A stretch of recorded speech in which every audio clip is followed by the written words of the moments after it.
Rapaziada, craque Neto largou o aço, rasgou o verbo sobre o Flamengo que enfrenta o Vitória. Escalação com reforço na área, hein? O reforço mal chegou e já vai para jogo. Felipe Luiz é maluco demais, meu irmão. Bora acompanhar aqui, já se inscreva, aciona o sino, dê seu like, simbora aí pro vídeo. Vamos colocar a classificação aqui no apito, Cascão. Bota aqui. Vamos lá, você, Quesada, que é jornalista, que é um cara que sabe ler, só não sabe identificar o que é desodorante rótulos, e o ele que tem dificuldade. tipo, rótulos você tem dificuldade, mas números talvez você possa ler. Quesada.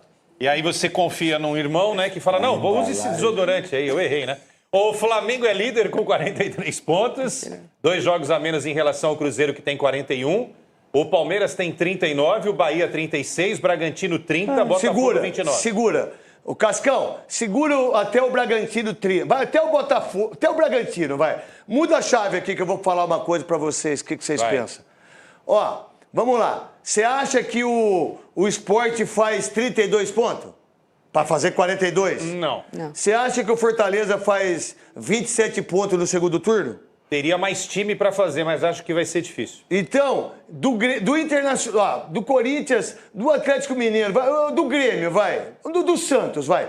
Do Santos até o Sport, todos esses times têm que fazer mais de 26, 27 pontos. Uns têm que fazer mais de 30, pra não cair. Qual é a tua nota de corte? 44? Pra mim, 43 pontos 43? É o corte que eu acho que tem. Dá uma ideia em relação ao Vitória, Juventude, Fortaleza, Sport, Vasco, Santos, Grêmio, Internacional que perdeu ontem. Parabéns ao Cruzeiro, hein? A gente pode mostrar os gols do Cruzeiro também. Atlético Mineiro que joga no Morumbi contra a equipe do São Paulo. Qual a ideia da outra? Bota a outra aí pro Quesada, pra Marília e pro Godoy. Bota a outra aí, Claudinho, o Michelzinho. Bota a outra aí, vamos. Aí, alguém ganha o título do Flamengo pra você, Godoy? É difícil, claro. Só tem 2 times pra mim. É difícil, claro, muito difícil, mas eu acredito que todos os 4 clubes que estiverem disputando Bahia, Palmeiras e Cruzeiro. O primeiro lugar, os 4 que estiverem disputando o primeiro lugar tem oportunidade, tem chance. Porque aí você tem uma pontuação para 19 jogos e tem uma pontuação do Palmeiras para 18 jogos, uma pontuação do Cruzeiro com 21 jogos, do Bahia com 19 jogos. Então, os 4 primeiros sempre estarão próximos da conquista. Para você, Marília Ruiz. Não, acho que para mim o título está entre Flamengo, Cruzeiro e Palmeiras e acho que a nova tabela divulgada pela CBF... Mirassol 1-0 do Fortaleza. Mirassol está de parabéns o Mirassol. É uma tabela que pode dar ao Cruzeiro alguma vantagem em algumas semanas de Libertadores, já que não está na Libertadores nem na Sul-Americana. Tá certo, então. Bota lá Marília Ruiz, bota o Godoy, essa imagem bonita aqui do apito final. Todo domingo, às 6 horas da tarde, eu, Godoy, meu querido Marília Ruiz, Theo José, que hoje não tá, porque o Theo José pegou uma gripinha. O cara tá com edema nas cordas vocais. Edema. Todo mundo tá com edema. Então, a mulher sua ficou no shopping, tá com edema. Empresta esse desodorante pra ele. Vou prestar pra ele. Aí, você chegou tarde, é edema. Hoje tudo é edema. Hoje tudo é edema. Tá aqui a camisa do São Paulo, o seu Ferreirinha. A gente tem uma notícia aí, muito bacana aos torcedores do Palmeiras, porque o Andreas Pereira fechou com o Palmeiras. O Andreas é do Palmeiras. Negociações avançaram muito nas últimas horas. É só questões burocráticas agora entre o atleta, o Palmeiras e também o Fulham. O Palmeiras vai pagar cerca de 10 milhões de euros pelo atleta, pelo Andreas Pereira. Além disso, tem um valor também de bonificação dessa negociação. Não foi revelado esse valor ainda, mas as informações que nós temos aqui, Central da CEP, Jovem Pan Esportes, ESPN Brasil, é de que Andreas Pereira é e será um jogador do Palmeiras nas próximas horas, tá? Então é só amarras burocráticas, mas já tá tudo conversado. Inclusive o atleta recebeu sondagens de clubes árabes, de clubes aí, né, de outras ligas, só que ele quer nesse momento voltar ao Brasil. Então ele enxerga no Palmeiras uma equipe competitiva, uma equipe onde ele vai ser protagonista e ele vai poder atuar aqui dentro da equipe alviverde, beleza? Uma ótima contratação, um jogador com experiência. Obviamente que a gente vai precisar agora daquele ajuste técnico e tático. Não adianta só trazer jogador, você precisa saber armar essa equipe. A gente precisa da aproximação, a gente precisa ter um meio que seja mais compacto, onde os jogadores eles estejam mais próximos, né, um do outro para executarem as suas jogadas da melhor forma, para a gente conseguir neutralizar os espaços do campo adversário e ter ganho numérico no meio-campo, já que o Palmeiras é uma equipe hoje de muita ligação direta e isso atrapalha um pouco o desempenho do Palmeiras. Agora, isso daí é com o técnico, tá? Isso daí é com o técnico. Você pode trazer o melhor jogador do mundo. Se o técnico ele não fizer esses ajustes, a coisa ela não vai funcionar da mesma forma. Então, nós precisamos desse setor de ligação, nós precisamos desse meio-campo concentrado e talvez aí a contratação do Andreas seja já uma sinalização para já corrigir esse ajuste que é necessário hoje no Palmeiras. O que precisamos mais? De um meia armador para completar essa espinha dorsal. Teremos? Não sei. Se tiver, ótimo, perfeito. Se não tiver, eu acho que poderia ter. Se não tiver, eu acho que poderia ter, foi ótimo. Mas a realidade é essa, pessoal. Beleza? E vamos lá. Vamos continuar aqui. Tá tendo rodada do Campeonato Brasileiro agora em tempo real, já tá acontecendo. O vídeo tá saindo mais tarde hoje. Foi por causa das conexões, dos voos. Eu tô desde as 2 da manhã acordado, pegando um voo, depois outro, enfim, uma bagunça, uma confusão. É o seguinte, nas últimas horas aí, nos últimos minutos aí, apareceu uma notícia de que a CBF alterou o calendário de futebol e revoltou as equipes de Flamengo e Palmeiras principalmente.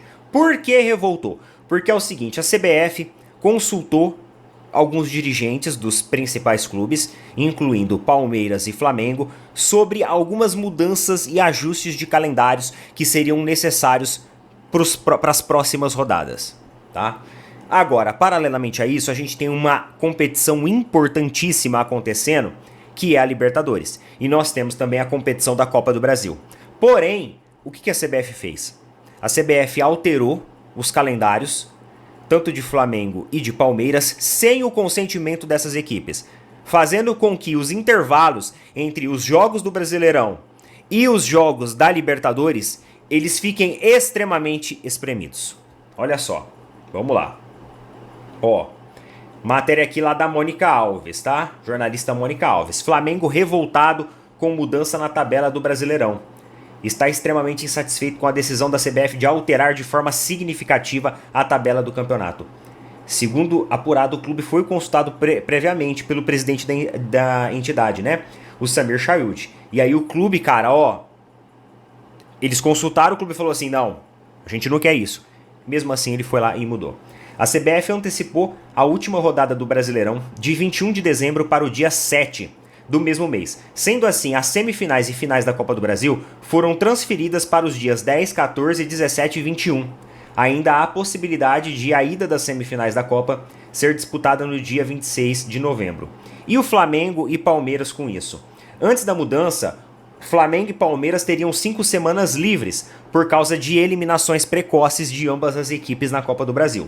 No entanto, agora passa a ter apenas 7 dias livres. Então, ou seja, de 5 semanas livres, serão 7 dias livres. Uma semana livre. Uma semana livre. Ó, fez assim, ó, com o calendário das equipes, ó.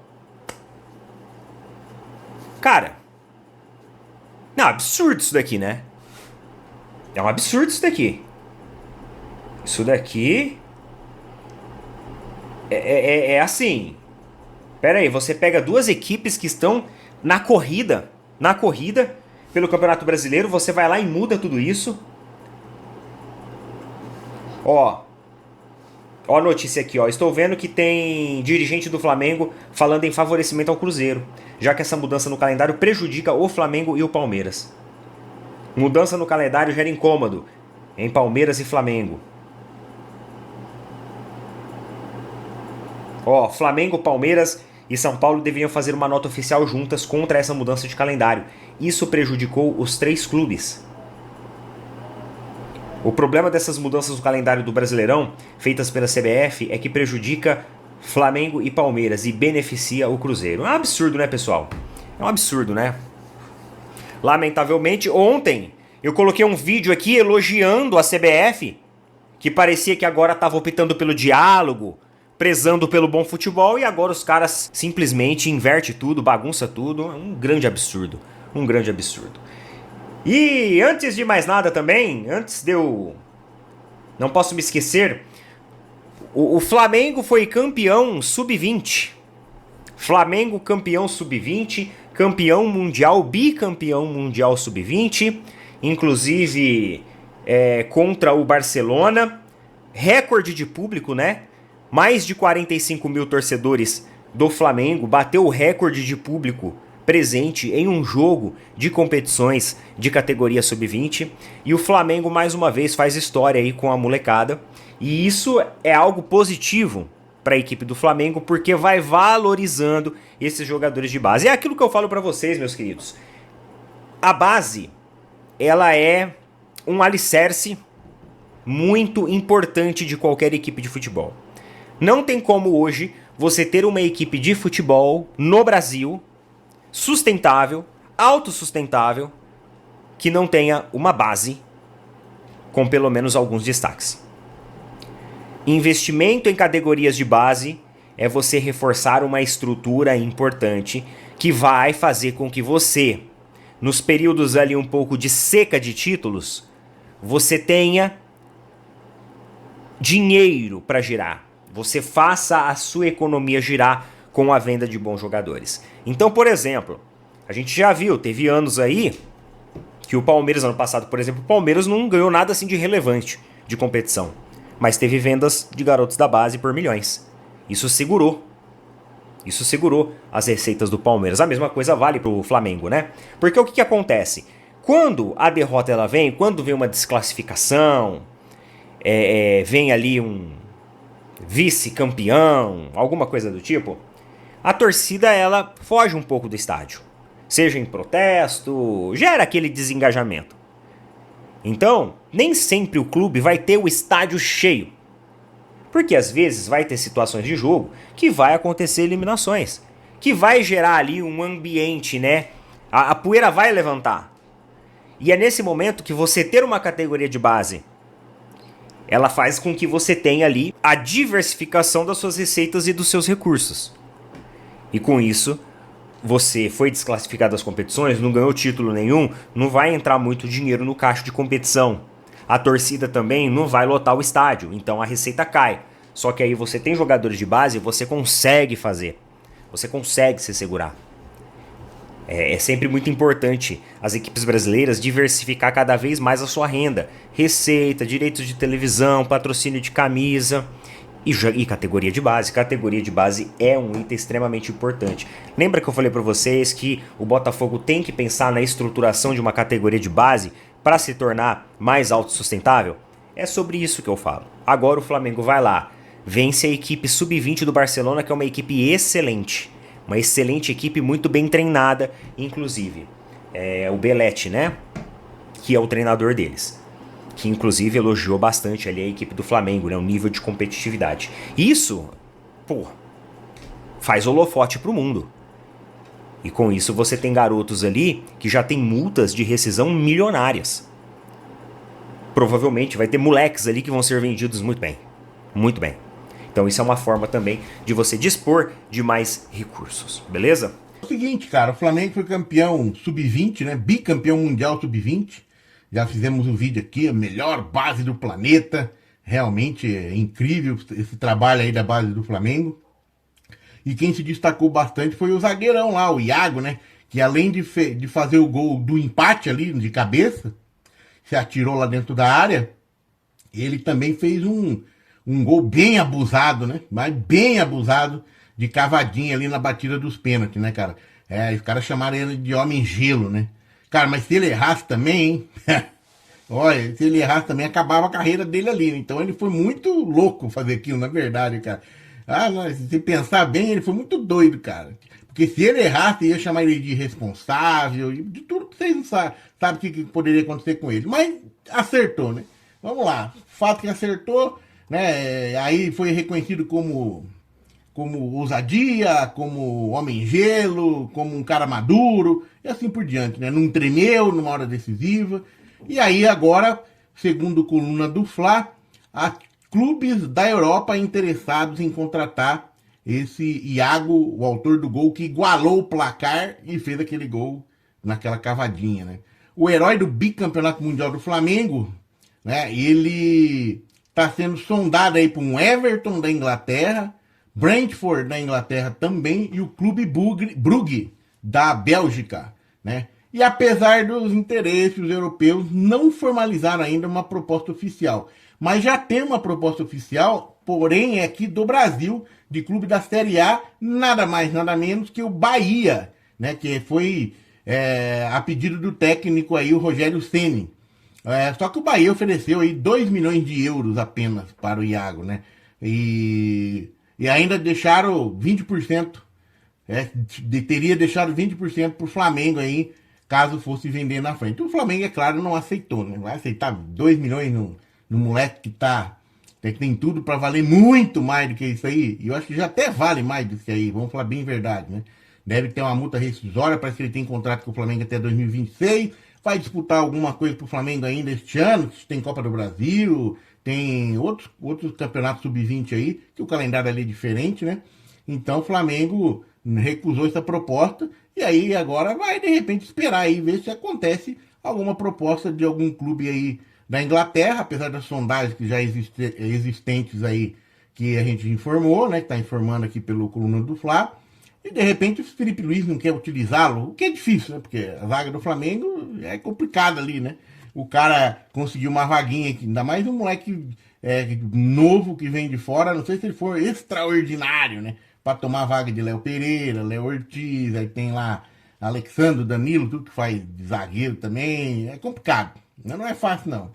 A vida dele ali no Flamengo, o cara que quer ganhar uma vaga no Flamengo, desse elenco super estrelado do Flamengo, não tem como, cara, é difícil. Então, de repente, o Flamengo pode até optar por vendê-lo, mas que preço, né? 2 milhões de euros também é sacanagem, né, Bahia? Porra, é muito mais que isso, né? E o Flamengo vai a campo aí nesta segunda-feira, às 21 horas do horário de Brasília, no Maracanã contra o Sport. Não, o Flamengo vai contar com o Vitória. O Sport é o Palmeiras. O Vitória da Bahia contra o Flamengo no Maracanã. E o Vitória tá tudo fodido, cara. Nossa, tá cheio de desfalque. Tava olhando aqui no Terra. Tá com uma situação bem delicada com o elenco, né, cara? Porque ele tem, por exemplo, ó, Gemerson, Cauã, Coutinho e Rubem Ismael. Além deles, Mateuzinho, Claudinho, Raul, Cáceres, Romarinho, Baralha, tudo desfalque, cara. Aí vai enfrentar o Flamengo, que tá voando. Acabou de se classificar, metendo 3-1 no Inter lá no Beira-Rio. E pega o Flamengo, que não tem nenhum desfalque praticamente, só o Pulgar que tá desfalcando o Flamengo hoje, cara. E aí, provavelmente, o Flamengo vai de Rossi, Varela, Léo Ortiz, Léo Pereira, Alexandro, Saúl, Jorginho, Arrascaeta, Plata, Samuel Lino e Pedro. Cara, é meio complicado pro Vitória, hein? O Vitória complicado porque já vem, não tem aquele elenco lá, aquelas coisas, e mesmo assim com o elenco não lá aquelas coisas, né? Vai vir todo desfalcado, né? Então, é aquele negócio, né? Que já cria aquela expectativa, né? Opa, vai dar goleada, né? Mas a gente tem visto ultimamente que não é muito perfil do Felipe Luiz meter goleada. O negócio dele é ganhar o jogo, controlar o jogo e ganhar o jogo. Esse é ponto. Se acontecer goleada, acontece, né? Mas é bem propenso que aconteça nesse jogo aí. Mas vamos aguardar, né? De repente, os caras que entram no Vitória também, né? Os reservas lá entram com menos grama, né, velho? Vai com tudo, né? Quer se mostrar, e aquele negócio, né? Vai jogar contra o Flamengo, no Maracanã, visibilidade enorme. O cara quer mostrar bom futebol, né? Pode acontecer isso também. E no Palmeiras, tá lá com aquele rolo lá, cara, assédio do Bayer Leverkusen no Agustin Giai, né? E o Palmeiras contratou o Kelvin, então que tá ali revezando com o Giai na lateral direita. São dois laterais com características diferentes. O Kelvin é um cara que ataca mais ousado, ele tem mais essa propensão, ele tem mais essa habilidade para atacar, e o Giai é mais para a defesa. Mas os dois são muito bons, tá? Eu gostei da atuação do Kelvin agora no Palmeiras. Mas, cara, eu não gostaria que o Palmeiras vendesse ninguém. E o Giai muito menos, né? E o Giai, vários clubes da Europa estão atrás dele já sempre tá noticiando aqui, tem alguém interessado. Muito bem, então a nação tá aí, começou a falar das informações do Palmeiras, que não tem muita importância pra gente, mas a provável escalação do Flamengo: Rossi, Varela, Léo Ortiz, Léo Pereira, Alexandro, Jorginho, Saúl, Arrascaeta, Plata, Samuel Lino e Pedro. Já o Vitória deve entrar em campo com Lucas Arcanjo, que é tido como um dos melhores goleiros do Campeonato Brasileiro, Edu, Lucas Halter, Zé Marcos e Ramon, Ricardo Hiller, Ronald Cantalapiedra, Eric, Osvaldo e Renato Kaiser. Cerca de 440 mil ingressos já foram vendidos antecipadamente, que aponta aí um bom público para o Maracanã nesta noite de segunda-feira. E Felipe Luiz definiu essa escalação no treinamento de ontem, neste domingo, né? Ontem e hoje o Flamengo enfrenta aí o Vitória. Temos aqui o seguinte: a transmissão da partida pelo Premier, tá? Começa às 21h30, então é importante ficar ligado aí. Dia atípico dessa partida do Flamengo. Já se inscreva no canal, acione o sininho, deixa o like, até o próximo vídeo.